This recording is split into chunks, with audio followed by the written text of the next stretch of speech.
Alright guys, here's going to be a review of the Bauer BG40. This one's in the Malcolm livery. I never did get a number of how many were made, but I did hear it isn't too many. One thing I want to get across with this model is it's not your average model. And what I mean by that is it's really a specialty model. It's not like a excavator or a dozer. There really isn't much use for it as well, and there really isn't much you could mess around with it. There's really not much to move on it either. So when you do see someone buying this, I guess you could say they're a drill fan or a foundation equipment collector, which I'm not really, but I'm probably going to get into it because I'm sick of buying the same old type of models over and over. So you mainly see like those big collectors buy this because it is a model and it does belong in a collection. It retails for $299.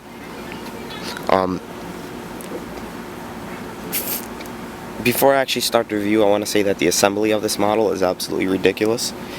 Took me an hour and a half, and I was following their instructions, but then I just looked at the real machine and seen which parts go where, because the assembly is absolutely ridiculous, and I'll get to that.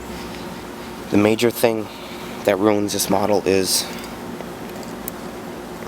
it won't turn all the way. Even if you lift the guide up, it hits the outrigger, and you can't take the outrigger in. You can't extend it or retract it. If you extend it, it won't come out all the way. It stops, and if you push it all the way up, it still will hit. So the model only turns that much, which sucks.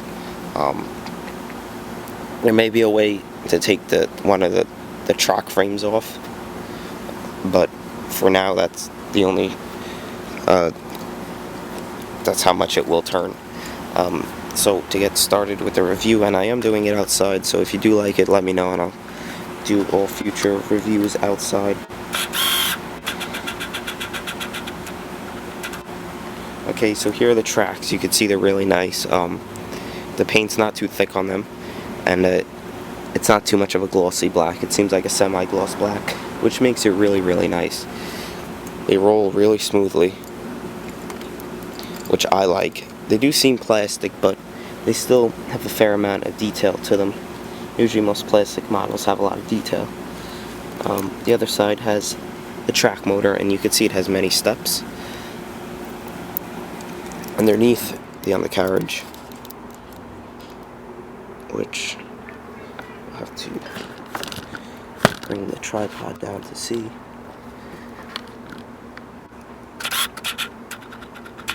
Are the hoses that lead to the track motors. And the cool thing about the model is the tracks sink in for transport, which is really, really nice. I like that a lot, and they extend nice and smooth, and they're equal, which is also really nice. Now, since I'm on the topic of transport, I will show you the other things that it does for transport. Over here, you see the cab that folds up for transport, and it'll become the same width as the tracks when they're folded up, which is really nice. Gives the model a really nice feature. Now, the back end,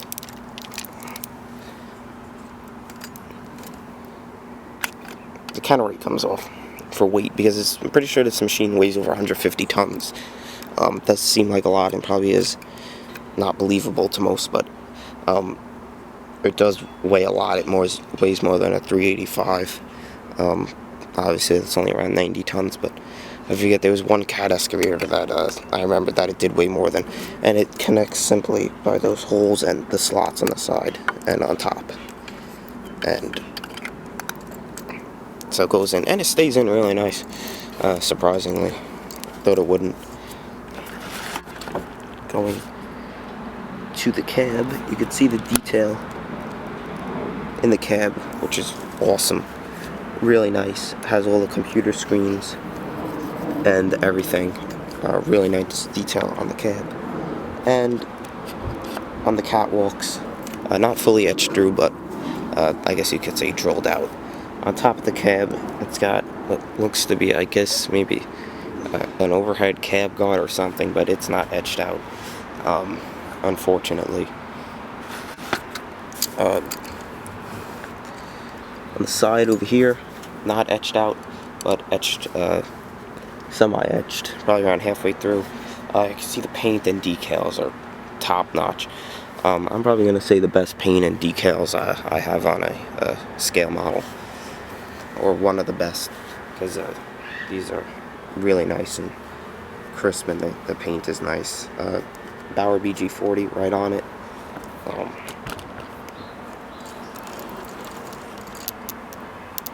Counterweight, and the right side. You can see the key in it, and I'll show you what that's for in a second when I get to it, but it does have the hole, obviously, like most of the models, where the drum goes, because obviously you have to operate the drum. You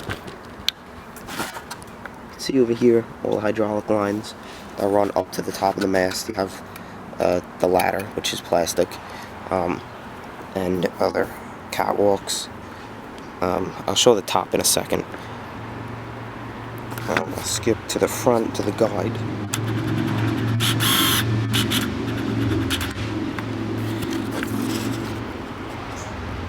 Now here's the guide for the auger. It is able to slide up and down the mast, which is really nice. And it goes straight through the auger, perfectly fits. Here's the cleaner for the auger. It'll spin in there. It's hard to do because you have to lower the winch and spin it at the same time, but we'll get to that. You can see the housing for the guide is really nice. Really nicely painted as well. The paint really is too thick. Perfect, nice and thin. Painted rivets. All the framing on the guide is really, really nice. And it slides in on the rail, like you could see right there. Now I'm going to show you the top of the model, which has a lot of detail.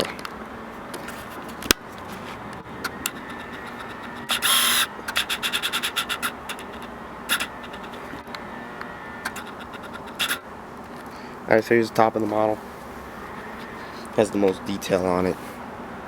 All over here, this is pro etched. It's etched completely through, and I remember I used to have these from when I used to build custom models. So, and these alone, probably right here, these three pieces, if you go to buy them separately, they're probably around 20 bucks. It also has it right here, and it's painted flat black, which I like a lot. There's a Jake brake. There's a roll-off. Air cleaner right here, main winch, and it's got the beacons, which I like a lot. I really like how they put the beacons on there. Here's these catwalks over here. You can see they're not really etched through. Has a fair amount of detail. There's the winch. Now here's the frame and cylinders that hold up the mast. So they go up top, and they do work, because when you get the model, the mast is down. It's a two-part mast. In there, here's the two winches. I had a huge problem with these winches, and it's simply because they suck. They just are really bad. You can see it rolled nicely there because I put a spring in it, but they roll the same as a sheave. On any crane model, loose. They're completely loose, and in the assembly they tell you to bring the string to the top of the mast, and I'll show you, but you don't have to do that. It's completely useless, and I'm probably going to put up a video of the assembly, the instructions they give you, because it's too hard to explain. So the whole mast could fold down from these cylinders right here, and those cylinders back there, I actually haven't had much to do with them. I think you could fold up. I'm not exactly sure. I haven't, to be honest, I haven't moved them yet. But here's how these cylinders will move. And they do go down all the way, but I have the outrigger on the bottom extended. But still, even though the drums are dead, nice detail to them. Really nice detail to them. The hoses run to the top of the mast. Now, these ladders you see over here are removable. They're plastic and they're really thin, so you have to be really careful with them, but they don't actually come assembled on the model. Now, coming to the mast, these are some guide sheaves that they give you, and I don't have this one filled because there's really no point of it. You only really need one line going up. I'm not too sure on the real one how many you have. Probably have a couple because the crane, this rig could act as a crane, but I only have the back one, and you can see the hoses running up and up to the top. Here's the tip of the mast. You can see more sheaves turning the model. You get a good view of the mast and the tip of the mast, and there it is. The catwalk's extra. I'm not going to show you up there because there's really not much to show at all. You can get a good view of it down here. This piece comes off, and it's etched through, and then you just, to put it back on, you go just like that. These are able to move back and forth, and it's really the top of it. Now, what I'm going to do is show you how the auger extends. Alright, so here we are gonna extend the auger. You simply do that by putting the key in the drum,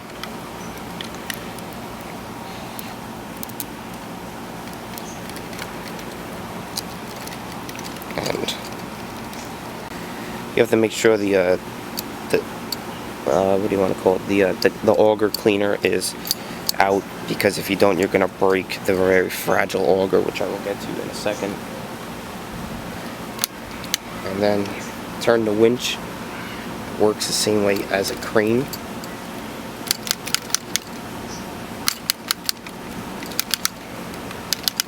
And there goes your auger. Goes nice and smoothly through the guide. It hasn't got caught ever.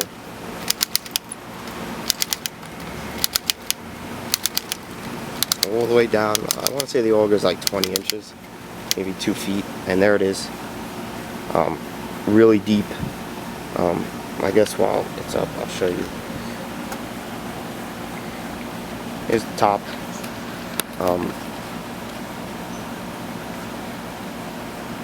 Really nice. That's where I have it. I have it tied off on the tie off on the back. I didn't bring it up top.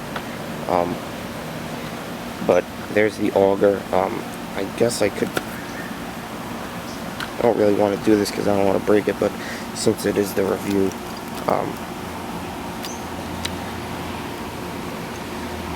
folded down. You know, you don't really do that when it's really in operation, but that's how it would be. Now I'm gonna waist up on the auger.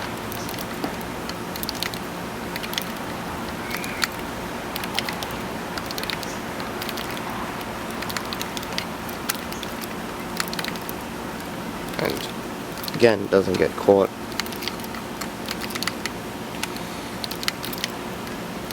Alright, I'm going to leave it like that so I can show you the auger and the head on the auger. Now, the auger, from top to bottom, it's the same thing. There's not really much difference with it.